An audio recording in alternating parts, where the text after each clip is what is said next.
Hello everyone, thank you for coming to my channel. My name is Jake and this is the first of many videos I hope to be doing for you. I'm going to be building models here on this channel, doing video build-ups of each model, and I'm going to be starting off with the Polar Lights Round 2 Model 1350 Scale Enterprise Refit. And I'm also going to be putting a lighting kit into it, so I'm going to be having a lot of fun doing that. I want to say special thanks to Ralph from Tenda Controls. He's going to be supplying me with the board for the lighting kit. And I also want to say thanks to Boyd from TrekWorks. Been watching him and learning a lot from him, and there's a lot that he does that I like that I'm going to be integrating into this model. So what I'm going to be doing today is showing you what I've done so far with the model. So I'll take you over to it real quick, and pardon me because I don't have the right stuff yet to do this with, so the video is going to be a little bit shaky, so bear with me here. So what I'm doing now is I've washed all the upper saucer section. I'll move this into the shot a little bit better. I've washed the upper saucer and lower saucer section with warm water, Dawn soap, that cuts the grease off the plastic from the machinery. I've primed it, light blocked it on the inside with black spray paint, and I've painted it white with a satin Krylon Max paint, spray paint. And I've also gone ahead and I've cut a hole right here in the center for, I'm going to be bringing up lights through the BC deck.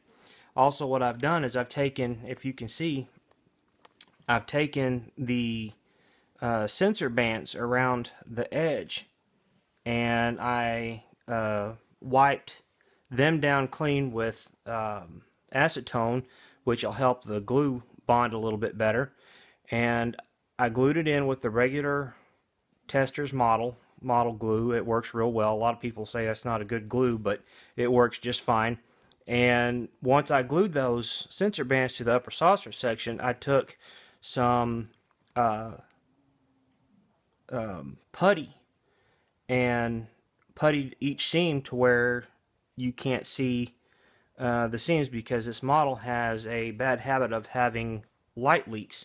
So I've puttied around the top edge of the sensor bands and each ring, each set where each piece goes together. I've glued, put putty down.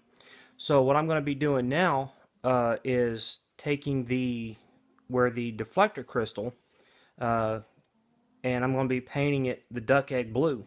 Now it's not a whole lot you can see right now because the lighting in here, and so I'm going to be spray painting this with a air gun, and let me get that set up, and let me get my masking here where I can my cloths covered over to where it's not going to be having any spray onto the painted part of the saucer.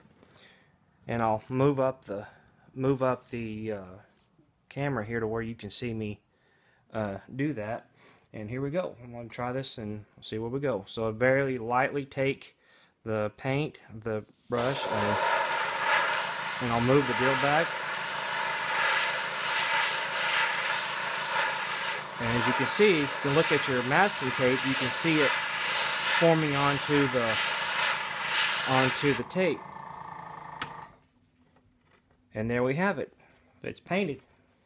And we'll let that dry for a few minutes, and we'll take the masking tape off. And should show you a very good clean line on this.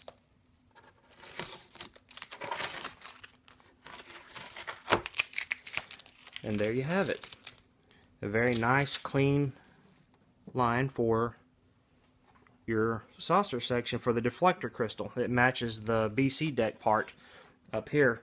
Also going to waiting on some parts to come in. I'm also going to be putting stuff from Paragraphics, some photo etch parts. I've already installed some of these windows here, and I'm going to be using a deal here called micro crystal clear. It'll form windows very easily. And later on, probably the next day or two, I'm going to be installing some of the LEDs around the saucer section where the navigation lights will go in, and the RCS thrusters will be going in. I'm also going to be installing some LED light strips around to where we can have lighting come in through these windows. And as you can see, I've modified the inner saucer with a ring that when you get the model kit, it's all one band, and you have to cut it back or else you're not going to get the lights to see through. So we're going to be working on that in the next couple of days.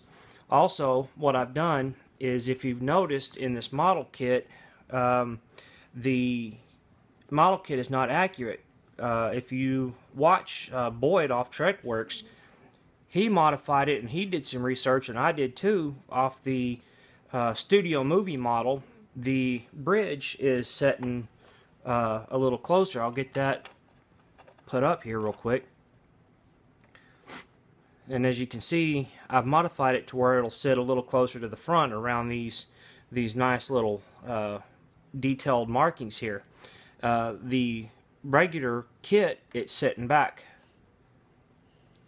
And also, I've taken some my Dremel and cut off these pegs to where we can let light. I'm going to be putting an LED right here to allow light to come out the front to where it will shine out on the registry. So what I did there is, if you notice on the kit, there's bars here on the front, and I've grinded them down, grinded those pins off the bottom, and then I also added some 060 strip styrene, glued them on, and it's sturdy. So when we get ready to put our lights on, it's going to set up like that, and we'll be able to allow the light to come off and shine out on the registration number. So again, folks, I appreciate you stopping by the page. The next couple of days, I'm going to be starting on the putting the LEDs down in the model, and go from there. And it's going to be a fun model, and I hope y'all follow me, and I'll be open to any suggestions. My webpage is going to be Demko Modelworks. So again, I want to say a special thanks to Ralph from Tenna Controls and Boyd off TrekWorks. I've watched him for the last several months now, getting ideas for putting these Starship Enterprises models together. I'm also going to be working on, once I get this one completed, I'm going to be starting on another model that I've already kind of started. That's going to be a B-27 Memphis Belle bomber. So I'm going to get that finished and out. Probably won't be putting a lighting kit in that one, but I will be walking you through that. I've got a couple other little models I'm going to be working on. So any suggestions y'all might have, give me a holler, send me up a link, send me an email, or to my webpage, and I'll be open to any suggestions you have. So again, it's going to take several months to build this model up. I look forward to it, and hope y'all come back and visit me. So again, have a good evening, and we'll see you around. Thank you.